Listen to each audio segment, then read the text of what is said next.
Hey guys, welcome back. TJ here with Dead History, and welcome to part 2 of our look at the 28th President of the United States of America, Woodrow Wilson.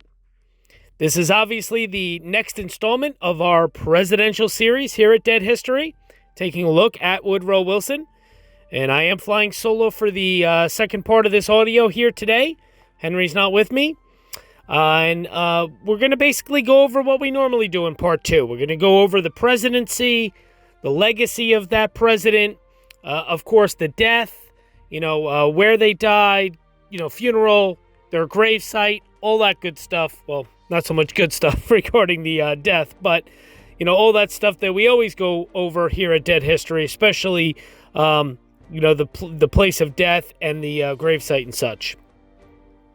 Now, I'm going to jump right in, and I'm going to start off with the presidential election of 1912.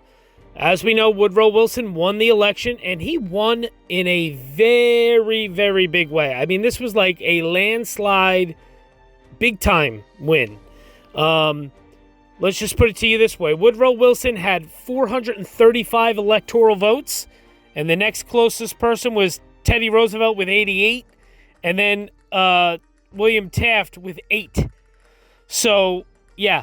And he got, 6.2 million people voted for him in the popular vote. It was actually 41.8% of the popular vote he received. So, the election of 1912 was not a close one. I've discussed this, obviously, in my Teddy Roosevelt videos, that Roosevelt running on his own third-party ticket, his own third-party platform, the Progressive or Bull Moose Party, if you will. It really did. It definitely took away any chance of William Taft being reelected, and it just ended up causing a complete, just turmoil in the Republican Party. They were split, and it just killed Taft's chance of re-election. So Woodrow Wilson, the Democrat, literally ran away with the election. No doubt about it. So, pretty cool stuff. And interesting enough, a lot of people debate this to me because I am from New Jersey. Woodrow Wilson, he was the governor of New Jersey, before he became president. And that's really his only political background and career, was governor of New Jersey. So technically, he's listed as his home state being New Jersey when he won the 1912 election. But let's not get it twisted. Woodrow Wilson, yes, he was the governor of New Jersey. Yes, he lived here for quite a while. Yes, he was the president of Princeton University. However, he was born in Virginia, and he grew up in Georgia and South Carolina. He did not grow up and did not spend any of his childhood or early youth, or really even early adult life in New Jersey. It wasn't until he was a sophomore in college that he transferred to Princeton. So I understand that technically he would be like the second president from New Jersey, but he's not. Grover Cleveland was the only one actually from New Jersey. So I don't consider Woodrow Wilson from New Jersey, even though he was the governor here for a couple of years. So I just wanted to touch on that. So now, moving on to the overview and synopsis of Wilson and his presidency. The liberal Democrat now running the country was Woodrow Wilson, a minister's son, and he had grand plans for the nation. He dreamed of an ethical and righteous country, not regulated by government, but by fair rules and isolated from global strife. What he got was the bloodiest conflict the world had ever seen. In 1913, business reforms and trust busting had helped strengthen a growing American middle class that could now afford their own homes in what were called streetcar suburbs. But in many cities, the poor lived in tenements without hot water or even bathrooms. An estimated 25,000 people died each year in workplace accidents, and another 700,000 were maimed or disabled. The newly elected 28th president, Woodrow Wilson, knew there was work to do. But he would go about things a little differently. Roosevelt bullied Congress. Taft bargained with Congress. Wilson seduced them. He brought them into the White House. He allowed them to participate in meetings. And it was hard at times for congressmen to know whether their ideas were their own or whether they came from the White House. He believed that leadership was based on oratory, the ability to persuade others in verbal arguments and verbal debates. Wilson was a political scientist, a PhD, president of Princeton University before becoming governor of New Jersey, and from there, president. Like his predecessors, Woodrow Wilson continued to chip away at the concentrated power of big business. Despite the progressive presidency of Theodore Roosevelt and Taft's move against the trusts, there were a lot of big issues that remained unresolved. The banking system was a mess. There is still child labor. There is still high tariffs. So there is a lot of problems on Wilson's plate when he assumes the presidency.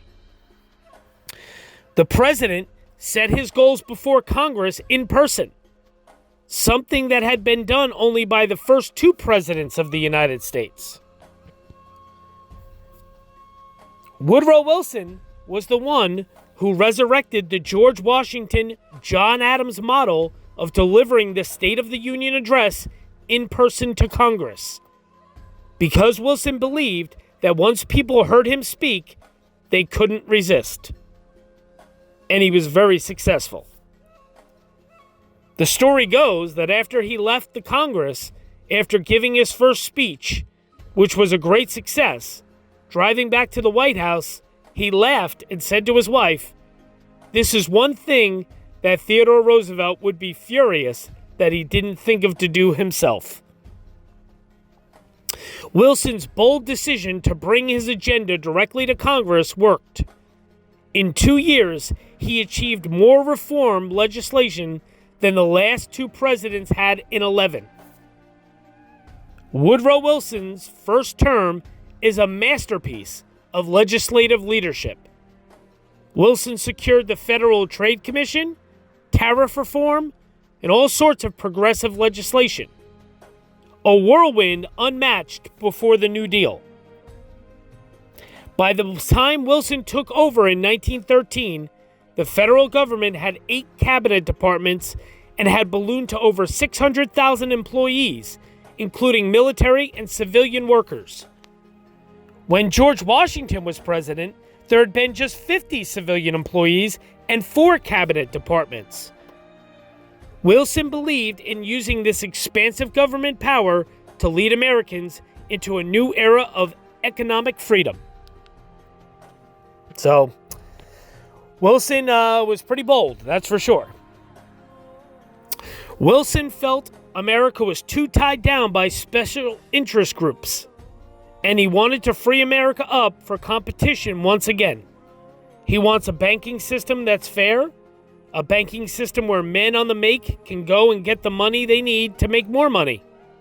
He wanted to break up the trusts. He wanted antitrust regulation to make America a fair playing ground again. The result was what many believe was the most important achievement of Wilson's presidency, the Federal Reserve Act of 1913. The Federal Reserve System, their job was to manage the money supply of the United States. And for all of its stumbles, the Fed had been a vast improvement over what had gone before. Midway through his first term, the 58-year-old president had a number of accomplishments under his belt, and he did it with surprisingly little effort. You know, we tend to think of Woodrow Wilson as a guy who was always at his desk. He really couldn't work more than 3 or 4 hours every day. He suffered from headaches, migraine headaches to be exact. And for relaxation, he loved golf. He played golf literally every day, more than any president we have ever had. And he still did a great job in office. He was a man who was very pious. He read the Bible every day. He prayed every day. A congressman, after he came out of a meeting with Woodrow Wilson, he said, "You know, I could not tell whether it was the president talking to me or God." And he believed that he had a divine mission to lead the nation. And he believed that the United States had a divine mission to lead the world. Wilson's worldview was about to be put to the test, however. Wilson, after he was elected, said, "You know, it would be ironic if foreign policy had a lot to do with my presidency because all my training is in domestic politics." And yet, from 1915 on, with the outbreak of the Great War in Europe, Wilson's presidency is consumed by foreign policy. You know, a president reacts to events far more than he controls events. The second President Bush found his presidency hijacked by events that no one could have ever predicted. Barack Obama, he did not run for president to deal with a Wall Street financial crisis that was thrust upon him during the campaign. Presidents do the unexpected because the unexpected is what happens in the modern world. When World War I began in 1914, it was a boon for American manufacturers who supplied both sides with food, oil, steel, and millions of dollars worth of explosives. Wilson's policy of neutrality was always an illusion because England controlled the seas, which meant that it could stop Germany from getting supplies. So the only way for Germany to have any chance of winning the war was to start sinking ships. Sometimes neutral ships with Americans on them, and also American ships themselves. Despite the country's long-standing policy of staying out of European wars, Wilson realized neutrality was no longer possible. In 1917, he changes his mind. Wilson gives this very famous speech which asks Congress to declare war, where he says, "We have the duty to make the world safe for democracy." He really made the United States a central player in world affairs. It is the president's authority as commander-in-chief, the president's leadership during wartime, that causes Americans to conclude, well, we have to go along with our president. He is the leader of our country, and the country is under threat. Like FDR's War Powers Act during World War II and George W. Bush's Patriot Act after September 11th, fighting for democracy abroad gave Wilson the power to curtail freedom at home. When we were skirmishing with France, we had the Alien and Sedition Acts during the Adams administration. When Abraham Lincoln was president, they suspended the right of habeas corpus during the Civil War. Woodrow Wilson threw people in jail, including people that he had run against for president, like Eugene Debs. When you do that balancing test between security and rights, the American public is almost always going to go for security. Even more far-reaching was a little-known act, the Lever, Fuel, and Control Act, passed by Congress in 1917. It gave Wilson the authority to dictate the price and distribution of coal, oil, and food.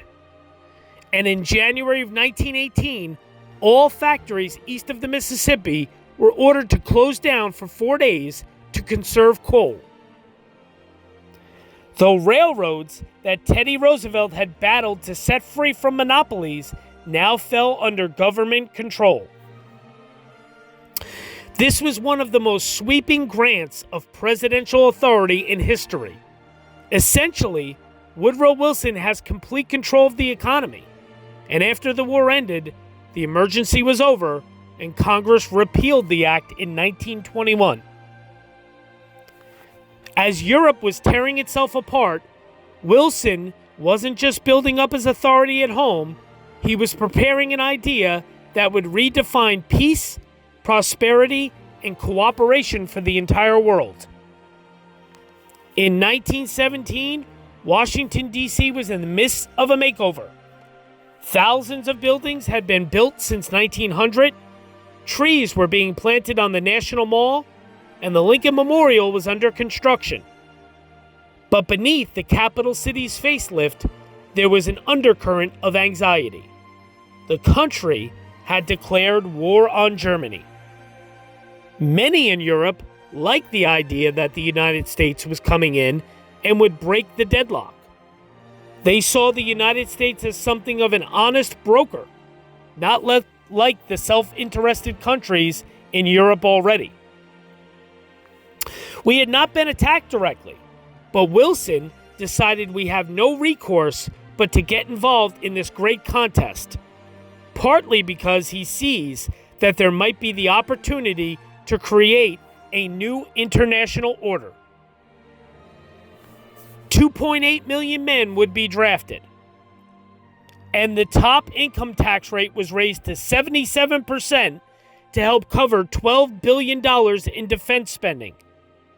In January of 1918, 8 months after war had been formally declared, Woodrow Wilson laid out his vision with a speech to Congress. And even with patriotism running high, it received a mixed reaction. The 14-point speech was praised by some in the United States, but others thought George Washington, Thomas Jefferson established the principle that Europe's affairs were Europe's affairs. James Monroe in the Monroe Doctrine has said the same thing. And what had served this country well over a century, President Wilson seems to be denying. President Wilson seems to think that the United States will become the world's policeman. America's entry into the war had spelled defeat for Germany, but their surrender in November of 1918 set the stage for the greatest battle of Woodrow Wilson's career. Woodrow Wilson's dream was to make the world safe for democracy, and the key institution in that dream was the League of Nations, a world governing body that would settle disputes and prevent things like World War I from breaking out. By 1919, Americans were weary of being involved in world affairs. They were tired of Woodrow Wilson's moralizing, and they were skeptical of ceding national power to an international organization like the League of Nations that would make decisions for the United States. Successful presidents always remember that success in a democracy consists of never getting more than half of a step ahead of the country. If you are more than half a step ahead of the country, you get too far ahead and nobody will follow you. Then his party lost the majority in 1918, and so he continued to serve as president with a Republican majority, and they were at loggerheads. It is a terrible last 2 years of Woodrow Wilson's administration. Congress drew their battle lines over on particular point of the treaty. Article 10. That pledged that the U.S. to defend any member nation that came under attack. The Republican-controlled Congress doesn't like Article 10, but Wilson won't compromise. 3 times the treaty is brought up to vote, and it is never passed. Wilson's solution for the impasse with Congress is to use the celebrity presidency like Teddy Roosevelt had done it. His idea is, I'm taking this beyond Congress. I'm going to the people. I am going to get the people energized and on my side, and Congress will be unable to resist the people. In order to say that he decides he is going to appeal to public opinion, and for a while it looked like that treaty was very popular, he goes out across the country giving speeches in defense of the League of the Nation. And after hitting 23 cities in 3 weeks, the exhausted 62-year-old president reached Pueblo, Colorado. He has a stroke, literally on the platform as he is speaking in Pueblo, Colorado. He just stops, dead. It was not the first time that a sitting president became seriously ill. In 1893, Grover Cleveland's surgery for mouth cancer secretly aboard a friend's yacht, and he managed to keep the American public in the dark. But Wilson's illness was far more debilitating. By some accounts, he was simply weakened. By others, he became little more than a shuffling zombie. He is never able to command the presidency of the United States again. He very rarely received visitors, even among his own cabinet. Not even his vice president, who really runs away from exercising any degree of power. The person who did fill the void was Wilson's second wife, Edith, who feared if Wilson resigned, it might kill him. Edith Wilson became almost an acting president when Wilson suffered his stroke. Interesting stuff here. And during the last 18 months of Wilson's presidency, there is room to say that she became almost the first woman president of the United States. We will never know exactly because she so controlled access to the president. How much of what was coming out of Wilson's office was Woodrow Wilson, and how much of it was Edith Wilson? Unable to fight for his beloved League of Nations and unwilling to compromise after years of total control, Wilson would not sign the Senate's modified version of the treaty with terrible consequences. At the end of the day, the victors imposed a harsh peace treaty on Germany, which led to financial ruin and allowed for the rise of a new nationalistic leader who promised to return Germany to its glory days. That man was Adolf Hitler. In the end, Woodrow Wilson, like Theodore Roosevelt before him, won a Nobel Peace Prize for his efforts in foreign policy. Both men steered the United States into a premier international role, with the president clearly, for better or worse, the man leading the way. Woodrow Wilson once said, "The president can be as big a man as he can be." And so he would argue that the man can make the office if you have an imaginative enough idea of the presidency that you can then transform the office and what it can do. So there you go. A little bit about Woodrow Wilson, his presidency. And now we're going to go over some other interesting facts here about Wilson. Some fun facts. And, to be honest, some more overview of his presidency and some not so fun facts. Definitely a lot of controversy when it comes to Wilson and kind of some things he had views on. So we'll get into that here. All right, I'm going to read you a little bit more about Wilson's presidency before we get into some fact stuff here. At the age of 56, Woodrow Wilson was sworn into office in March of 1913. He was the last American president to travel to his inauguration ceremony in a horse-drawn carriage. Once in the White House, Wilson achieved significant progressive reform. Congress passed the Underwood-Simmons Act, which reduced the tariff on imports and imposed a new federal income tax. It also passed legislation establishing the Federal Reserve, which provides a system for regulating the nation's banks' credit and money supply, and the Federal Trade Commission, which investigates and prohibits unfair business practices. Other accomplishments included child labor laws, an 8-hour day for railroad workers, and government loans to farmers.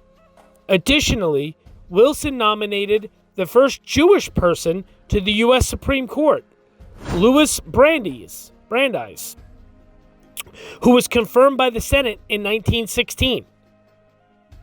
Wilson's progressive agenda did not apply to all Americans, however. During his first term, he oversaw the resegregation of many branches of the federal workforce, including the Treasury, the Post Office, the Bureau of Engraving and Printing, the Navy, the Interior, the Marine Hospital, the War Department, and the Government Printing Office. The action reversed hard-fought economic progress made by Black Americans since Reconstruction. When World War I broke out in Europe in the summer of 1914, Wilson was determined to keep the United States out of the conflict. On May 7th of 1915, a German submarine torpedoed and sank the British ocean liner Lusitania,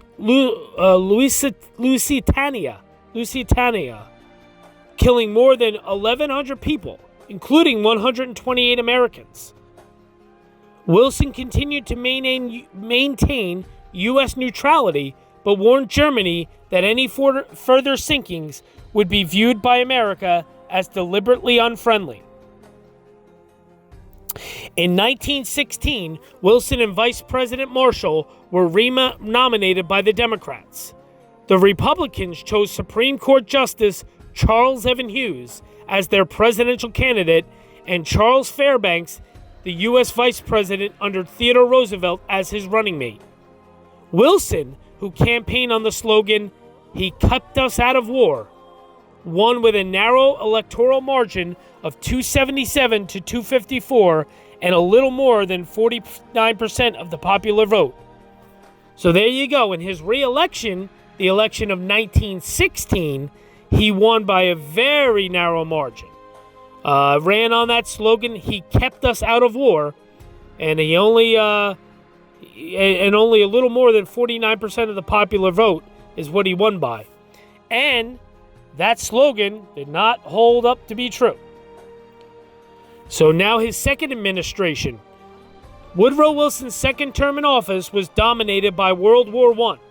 Although the president had advocated for peace during the initial years of the war, in early 1917, German submarines launched unrestricted submarine attacks against U.S. merchant ships.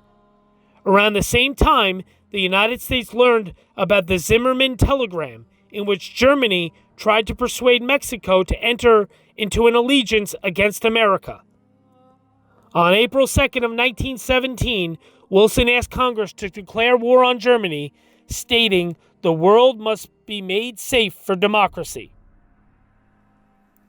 America's participation helped bring about the victory for the Allies, and on November 11th of 1918, an armistice was signed by the Germans. At the Paris Peace Conference, which opened in January of 1919 and included the heads of the British, French, and Italian governments, Woodrow Wilson helped negotiate the Treaty of Versailles. The agreement included the Charter for the League of Nations, an organization intended to arbitrate international disputes and prevent future wars. Wilson had initially advanced the idea for the League in a January 1918 speech to the U.S. Congress, in which he outlined his 14 points for a post-war peace settlement. When Wilson returned from Europe in the summer of 1919, he encountered the opposition to the Versailles Treaty from isolationist Republicans in Congress who feared the League could limit America's autonomy and draw the country into another war. In September of that year, the president embarked on a cross-country speaking tour to promote his ideas for the League directly to the American people. And on the night of September 25th, on a train bound for Wichita, Kansas, Wilson collapsed from mental and physical stress, and the rest of his tour was canceled.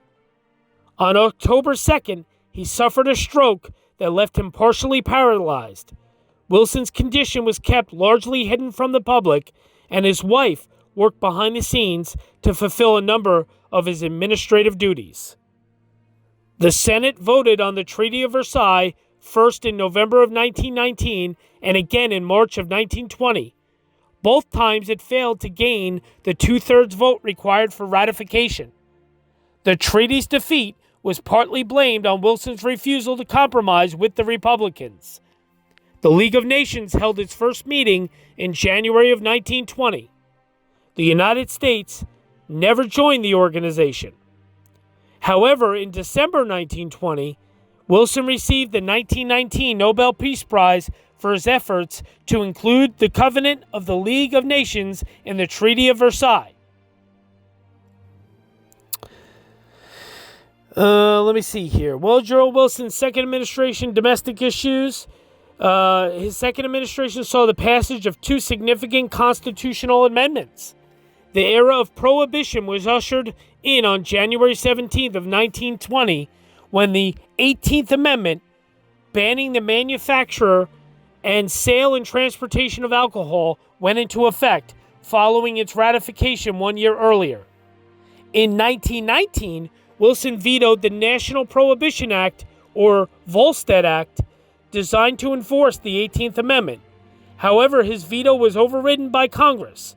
Prohibition lasted until 1933 when it was repealed by the 21st Amendment.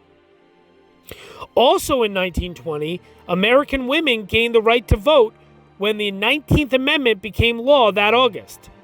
Wilson had pushed Congress to pass the amendment. That year's presidential election, the first in which women from every state were allowed to vote, resulted in a victory for the Republican Warren Harding, a congressman from Ohio who opposed the League of Nations and campaigned for a return to normalcy after Wilson's tenure in the White House. After leaving office in March of 1921, Woodrow Wilson resided in Washington, D.C. He and a partner established a law firm, but poor health prevented the president from ever doing any serious work, and Wilson died at his home on February 3rd of 1924 at 67 years old. He was buried in the National Cathedral, of course the only president to be interred in the nation's capital of Washington, D.C. So, interesting stuff. Wilson, that is his presidency. That's kind of his legacy. And now I'm going to read you some fun little facts, of course. As I just touched on, he arrived at his inauguration in a horse-drawn carriage. Following a brief law career, Wilson made his way into academia, arriving at Princeton in 1890 as a professor of jurisprudence and political economy. By 1902, he was the university's president, a position he held until 1910. And that year, he was elected governor of New Jersey and then set his sights on higher office. Owing to a Republican split over support between incumbent Taft and former President Roosevelt, Wilson captured the electoral vote for the 1912 election, and he was reelected in 1916. And with the advent of automobiles imminent, Wilson became the last American president to arrive to his inauguration while being transported by horse-drawn carriage. Let me see here. He was an auto enthusiast. Woodrow Wilson was an auto enthusiast. He made daily drives around the Capitol in his beloved Pierce Arrow. He was the first president to advocate federal funding for highways. Thought that was pretty cool. As I just touched on a few minutes ago, Wilson put the first Jewish justice on the Supreme Court in 1916. He pushed for Louis Brandeis to be named to the High Court against fierce opposition. In the end, Woodrow Wilson prevailed, of course, and Louis was obviously appointed. I already touched on this. He's entombed in Washington's National Cathedral. He's the only president buried in Washington. William Howard Taft and John F. Kennedy are buried nearby at Arlington National Cemetery, but that's not in Washington. He's in a sarcophagus at the Washington National Cathedral. So, pretty cool stuff. Here, what else here can I tell you? Oh, I just touched on this. He did advocate for a woman's right to vote. While Wilson would find himself less progressive in other civil rights matters, he did manage to get one thing right. After initially feeling indifferent about allowing women the right to vote, his attitude changed as a result the women's suffrage movement. Activists picketing outside the White House in 1917 were hauled away by police. Wilson was horrified to learn they were being force-fed following a hunger strike. And in January of 1918, Wilson advocated for men and women to have an equal voice in elections and would later make written and verbal arguments to members of Congress. His lobbying undoubtedly helped states ratify the 19th Amendment in August of 1920, finally granting women the right to cast their ballot. Good stuff. Let me see here. Oh, I thought this was kind of really cool, actually. Woodrow Wilson kept a flock of sheep on the White House lawn. While presidents have often had a curious history with animals, Thomas Jefferson famously harbored 2 bear cubs for a brief time on White House grounds. Wilson's flock of sheep might be the most puzzling. The rationale behind it, however, made perfect sense. In 1918, with World War I raging, Wilson wanted to be a model for Americans in supporting troops. Allowing sheep to roam the grounds and eat grass cut down on the manpower needed to maintain the White House lawn. An example of rationing manpower, their wool was auctioned off and raised $52,823 for Red Cross relief efforts. Thought that was pretty cool, actually. Pretty interesting, and a pretty good little rationale behind it. Here you go. The 1912 election that I said was a landslide wasn't a popular landslide. Woodrow Wilson won easily in the Electoral College against the divided William Howard Taft and Theodore Roosevelt factions. But his 42% popular vote total was the 3rd lowest winning tally in history. Thought that was pretty interesting. He got caught up, Woodrow Wilson did, in an unseemingly love triangle. Despite his cool exterior, Woodrow Wilson could apparently soften around the right company. He had married Ellen Louise Axon in 1885, but sometimes took trips alone to Bermuda, where he fraternized and flirted with a woman named Mary Peck. Wilson and Peck continued a pen-pal dialogue through his first term, which would later prove troublesome. When Ellen died in 1914, Wilson turned his attention to the widowed Edith Galt. Fearing that remarrying so soon after his first wife's death could harm his chances for re-election, Wilson's handlers lied and said Peck planned on selling off his love letters. They hoped Wilson would be frightened of the ensuing scandal and call off the wedding. Instead, Wilson confessed his involvement with Peck to Edith. She married him anyway, and Peck was said to be devastated that Wilson hadn't married her instead. I thought that was interesting, something I never knew. Very interesting stuff.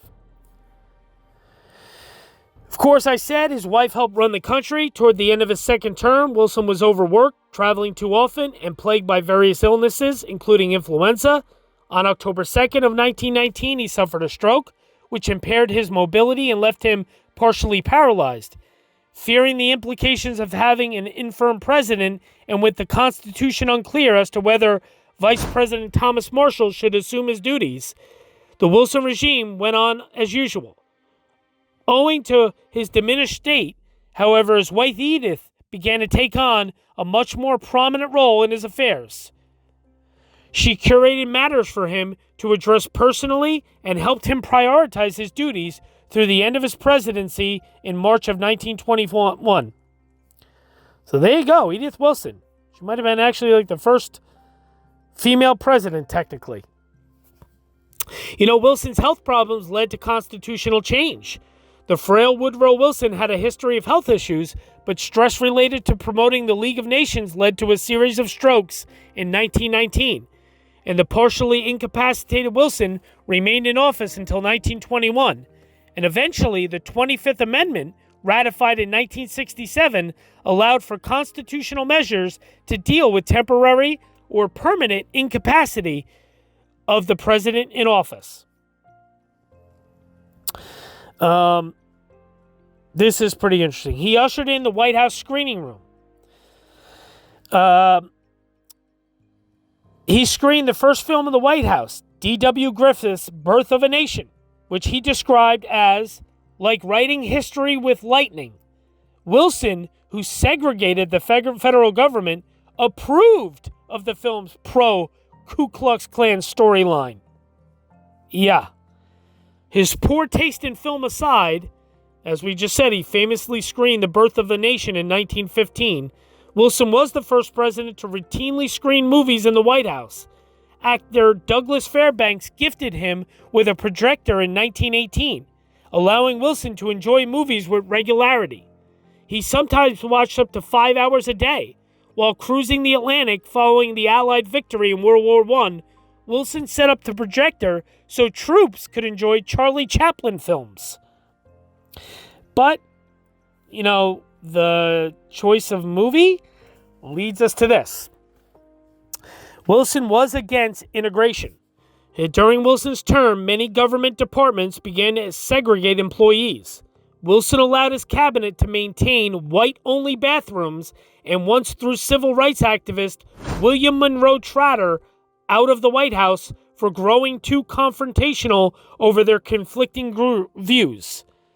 A century later, students at Princeton staged a sit-in to protest Wilson's name being kept on various campus institutions, citing his frequent roadblocks in the work of civil rights activity. While he was president of Princeton, the school did not admit any black students. The university ultimately decided to let the dedications remain. Not good. This leads us to just some more things. He was extremely racist. As president of Princeton University, he strove to bar black students from campus. When he ran for governor, he had the backing of conservative Harper's Weekly editor Colonel George Harvey, who thought Wilson would be conservative and listen to him if he won. Except then, when he was elected governor, Wilson helped enact progressive legislation. So he turned into a rather progressive politician for the time, even though he was obviously super reactionary on race.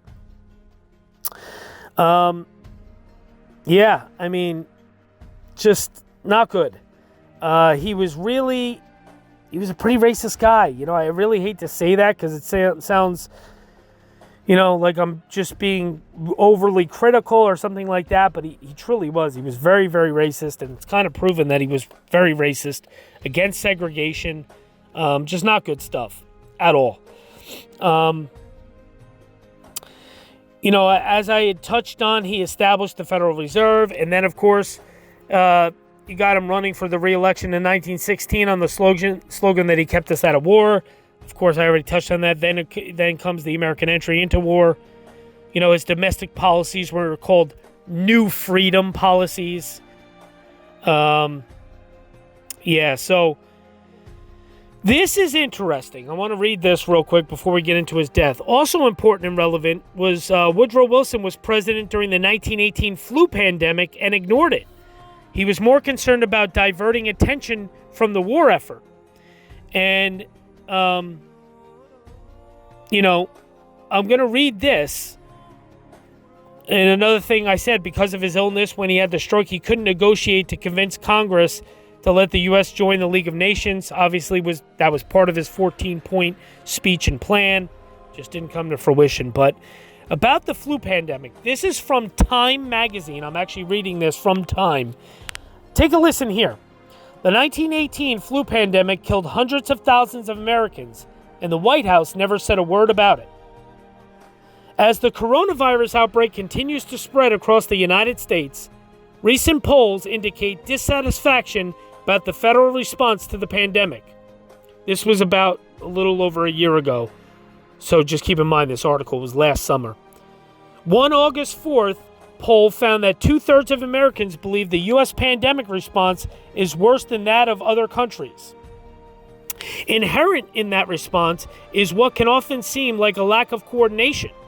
In recent months, the White House was vacillated on mask wearing, challenged the Center for Disease Control and Prevention guidelines on reopening schools, and ordered hospitals to send coronavirus data to the Department of Health and Human Services instead of the CDC. Then it stalled the congressional talks, and President Donald Trump signed executive orders extending coronavirus relief, even though the legality of such a move is in question. But we're going to take a look back at the influenza pandemic of 1918 and how that reveals that a chaotic White House response to a public health emergency is nothing new. President Trump, he talked about the fight against COVID-19 as a war against an invisible enemy. But a little over 100 years ago, President Woodrow Wilson was fighting both kinds of war.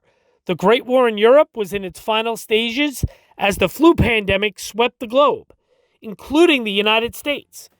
Wilson chose to focus on the battlefronts of Europe, virtually ignoring the disease that ravaged the home front and killed about 675,000 Americans. The 45th president has made inaccurate public statements about the coronavirus. That's Donald Trump, of course. And, for example, Facebook at one point removed a video in which President Trump claimed that children are almost immune to COVID-19. But by comparison, the 28th president, Woodrow Wilson, never uttered a single public statement about the 1918-1919 flu pandemic. In terms of managing a federal response to the pandemic, there was no leadership or guidance of any kind directly from the White House. Historian John M. Barry, author of The Great Influenza, the story of the deadliest pandemic in history, told Time magazine. Woodrow Wilson wanted the focus to remain on the war effort. Anything negative was viewed as hurting morale and hurting the war effort. Tevi Troy's book, Shall We Wake the President? 2 Centuries of Disaster Management from the Oval Office, ranks Wilson as the #1 worst president in a disaster. The federal response to the influenza outbreak in 1918 can be best described as neglectful. Hundreds of thousands of Americans died without President Woodrow Wilson saying anything or mobilizing non-military components of the U.S. government to help the civilian population. He also faulted Wilson for contributing to the massive spread of the disease by continuing troop mobilizations even as World War I was winding to a close. Wilson's lack of leadership on the flu did not necessarily come from any ignorance of how serious the disease was. There were reports of illness striking young, healthy soldiers in military barracks and on troop transport ships where overcrowding and poor sanitation was rampant. While Wilson never issued a public statement about the illness, Barry believes the president had many conversations about the high numbers of ill and incapacitated troops at the front. First Lady Edith Wilson once delivered 1,000 roses to female war workers who had come down with the Spanish flu. A niece of the president's apologized to him in a letter for failing to meet the Liberty Loan Program quota due to social interactions being curbed because of influenza. Even 2 of the White House sheep that grazed on the front lawn were stricken but recovered. White House staffers started to come down with the contagious virus in the fall as well. And a private letter to Mississippi Senator John Sharp Williams was notable for being one of the very few times that the president ever spoke or wrote about influenza. And even that was just a passing reference to the bug that had struck the White House. I would have answered your letter of October 14th sooner had not my secretary been absent with the influenza. People staffing the president continued to fall ill, including a Secret Service agent, the White House usher, and a stenographer. The illness even followed when Wilson went to Paris to negotiate the Treaty of Versailles after the World War I armistice. A young American aide in the peace delegation, 25-year-old Donald Frary, became ill with the flu and died. And around the same time that Frary got sick, so did Wilson himself. Some newspapers initially reported that the president had caught the flu over there after he came down suddenly with a 103-degree fever, coughing spasms, and gastrointestinal symptoms. Today, historians disagree about whether Wilson had the 1918 flu or a different strain. He recovered, but he suffered a stroke that fall that left him incapacitated for the rest of his term. And it wasn't just the White House. Federal and local health leaders downplayed the severity of the virus from the beginning. One could read in a local paper like the Arizona Republican that a Camp Dix health official reassured they have the epidemic under control. And another paper advised the public, don't get panicky. Wilson-era health official tried to keep morale high and energies focused on the war effort, so they reassured the public that there was nothing to fear. The U.S. Surgeon General Rupert Blue advised there is no cause for alarm if proper precautions are taken. Colonel Philip Doane, the head of Health and Sanitation Section of the Emergency Fleet Corporation, which was charged with building a fleet of merchant ships, said this strain of flu was nothing more or less than old-fashioned gripe. So yeah, the bottom line is he ignored it. Wilson did nothing to fight this flu of 1918. Some could argue, that, Donald Trump didn't do much either with coronavirus. That's debatable, of course. I'm not here to get political or, what side you're on. But, many historians have said Woodrow Wilson literally ignored the Spanish flu, the big influenza of 1918. So, quite interesting. And last but not least, before his death, Woodrow Wilson made the first live remote radio broadcast in 1923, speaking on the armistice from his Washington home after he left office. In November of 1923, shortly before his death, Wilson spoke to a national audience just before Armistice Day from his Washington, D.C. home. The next day, 20,000 people showed up at his house to hear a few more words from the former president. I thought that was pretty cool, and now I am going to let you listen to what that radio broadcast sounded like. This was the first ever live radio broadcast from a president. Here is Woodrow Wilson.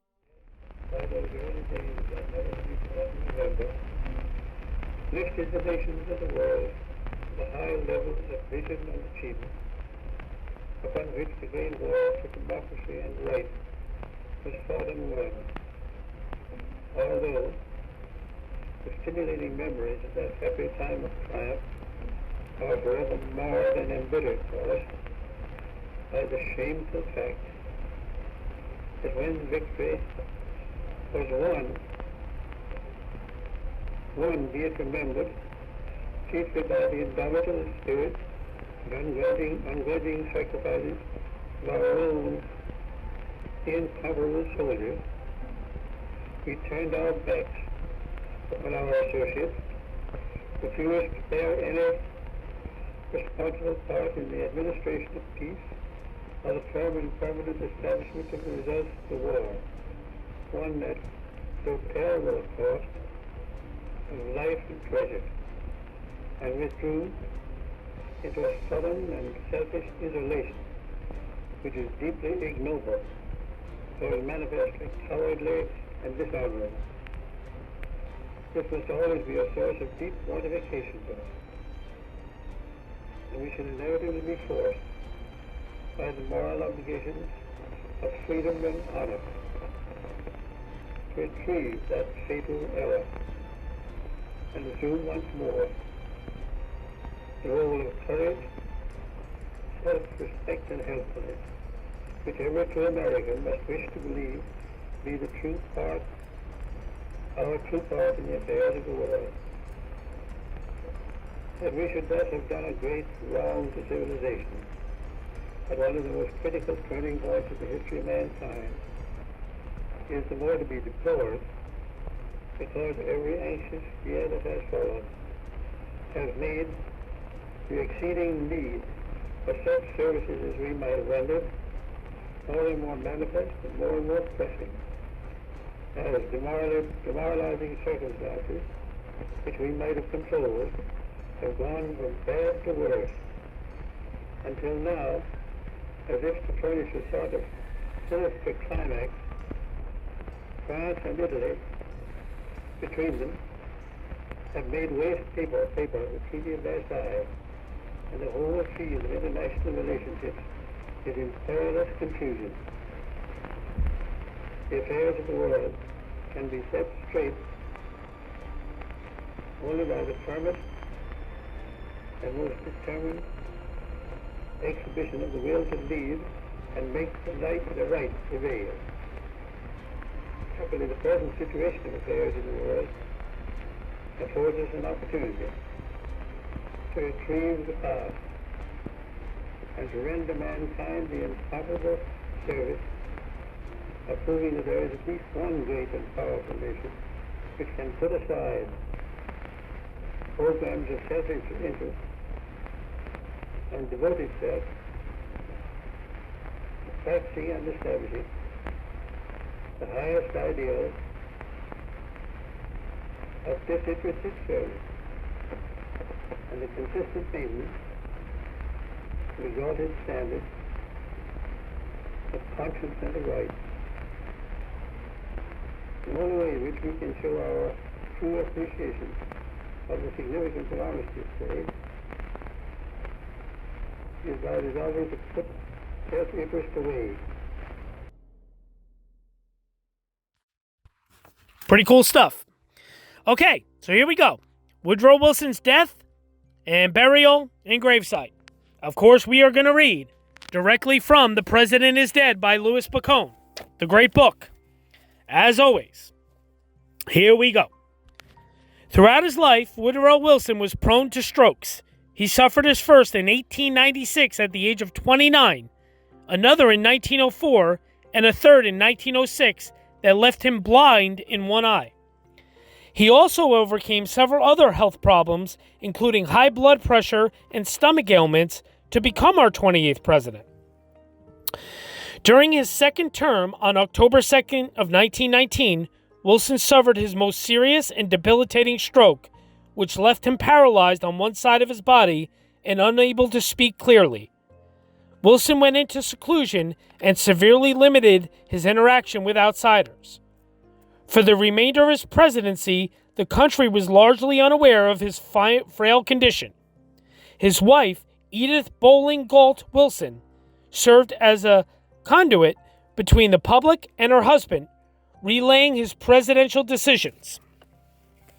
Of course, many suspect her influence, which was much more substantial, and only partially in jest refer to her as our first woman president. For 3 years after his presidency, Wilson lived in Washington, D.C. at 2340 South Street. The Woodrow Wilson Trust, a group of friends who had financed much of his post-presidency years, gave him a Rolls-Royce on his last birthday, December 28th of 1923. Undeterred by his frail condition, Wilson was considering another run for president and even began to draft a Democratic nomination acceptance speech. Despite his delusions, Wilson's already frail health was in decline. On Sunday, January 26th of 1924, his physician, Carrie Grayson, left for a fishing trip in South Carolina. This choice for respite was not surprising. Grayson, a longtime friend and physician of Wilson, was a firm believer in the therapeutic benefit of leisure activities, and his most common prescription for Wilson's ailments throughout the years included golfing and horseback riding. Wilson was uneasy about Grayson's departure and confided to his wife, "It won't be very much longer, and I had hoped he would not desert me." Only a few days after Grayson departed, Wilson's condition worsened. On Wednesday, January 30th, Edith sent a telegram asking Grayson to return immediately. The next day, Grayson examined Wilson and reassured the press that the former president had only suffered one of his old indigestion attacks. Edith was unconvinced and requested a second opinion from her internist, Dr. Sterling Ruffin, who told her that Wilson was gravely ill and suggested Grayson stay the night. The activity at the home alerted reporters of Wilson's dire health. They gathered outside to receive hourly updates. Wilson could digest only a few sips of broth and doctors gave him morphine to make him comfortable. On Friday, February 1st, Wilson lay in his bed on the second floor of his home. During one of his moments of clarity, Grayson confided to him that the end was near. Wilson was unfazed. "I am a broken piece of machinery. When the machine is broken," unable to complete his thought, he simply whispered, "I am ready." These are often considered his last words, but he still had more to say. To comfort Dr. Grayson, Wilson put his hand on his arm and told him, "You have been good to me. You have done everything you could." Woodrow Wilson soon lost consciousness, and the next day, Thursday, February 2nd, Wilson awoke briefly and called for his wife one last time, "Edith!" This was his last word. On Friday, February 3rd, Grayson released a statement that Wilson was unconscious but had survived the night. Surrounded by his wife and daughter, Margaret, Woodrow Wilson suddenly opened his eyes. Edith spoke, but he did not respond. 10 minutes later, Woodrow Wilson closed his eyes for the last time, and the end came at 11:15 a.m. on February 3rd, 1924. By his bedside were his wife, daughter Margaret, and brother Joseph. 5 minutes later, Grayson fought back tears to make a statement on the front steps. The heart muscle was so fatigued that it refused to act any longer. The end came peacefully. He died from exhaustion following a digestive disturbance. Later that day, a death mask was made, and Wilson's remains were placed in a closed black coffin. President Calvin Coolidge was worshiping at First Congregational Church when he heard the news and immediately departed for Wilson's home. Former President William Howard Taft also came to the home the day Wilson died. So interesting stuff there. There was obviously a funeral, whole procession that took place. There was a Reverend Beach. After his sermon, after Reverend Beach's sermon, the coffin was lowered into a crypt as taps was played. On the floor over the casket was placed the words, "Woodrow Wilson, born December 28th of 1856, died February 3rd of 1924. Obviously, that crypt is at the National Cathedral in Washington, D.C. Now, the home where Wilson died, is now billed as Washington, D.C.'s only presidential museum. It was designed by Waddy Butler Wood and built in 1915. In 1921, Wilson purchased the home for a whopping $150,000. Wilson's last act of his presidency was to attend Warren Harding's inauguration, and afterward, he went directly to his new home. To help the debilitated Wilson get around, a side door was installed and an Otis elevator was added in 1921. This also helped the dignified former president avoid being seen struggling with the front steps. During his 3 years in the home, he was visited several times by his Assistant Secretary of the Navy and future President Franklin Roosevelt. After Wilson had died, Edith stayed in the home for another 3 decades.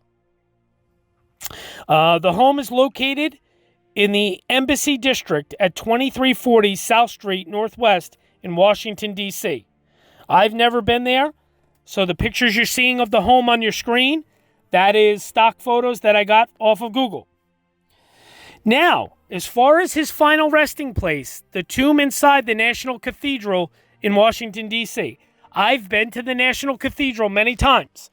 The photos you're about to see on your screen are photos of me and Henry. We went there just last year. These are us outside the National Cathedral. However, the National Cathedral has been closed due to COVID, so no one can be inside. So any of the photos of his actual tomb and his actual sarcophagus, those are stock photos that I found online on Google. Those are not mine, because I have not been inside to actually see his tomb and sarcophagus. I've been probably 20 yards away from it, outside of a wall, but not been inside. His final resting place, the cornerstone for Washington's National Cathedral, was laid on September 29th of 1907. So, pretty cool. The cathedral has always been a church of presidents. Woodrow Wilson attended Thanksgiving Mass in 1918 there. It's beautiful. It really is. It's just so cool. There's gargoyles on the outside of it. It's really cool. It's got this Gothic style. In the 1980s, a contest was held to design a new gargoyle. And Christopher Rader's entry was a drawing of one of the most infamous fictional villains, Darth Vader. And there's actually a bust of Lord Vader outside the cathedral, along with gargoyles. It's super cool. It's located, the National Cathedral is located at 3101 Wisconsin Avenue Northwest in Washington, D.C., and it is fabulous. As you can see from the pictures I even took, it is a beautiful, beautiful cathedral. Old, Gothic, so cool. And that is where our 28th President of the United States, Woodrow Wilson, is laid to rest. He is entombed in a sarcophagus there inside the National Cathedral. Him, Woodrow Wilson that is, being the only president in the history of our country to actually be buried in Washington, D.C. He holds that distinction. Pretty cool stuff. I know people that have been inside and seen it. One of my good friends, he was telling me there's a big presidential seal that's, encased in the floor right by his tomb.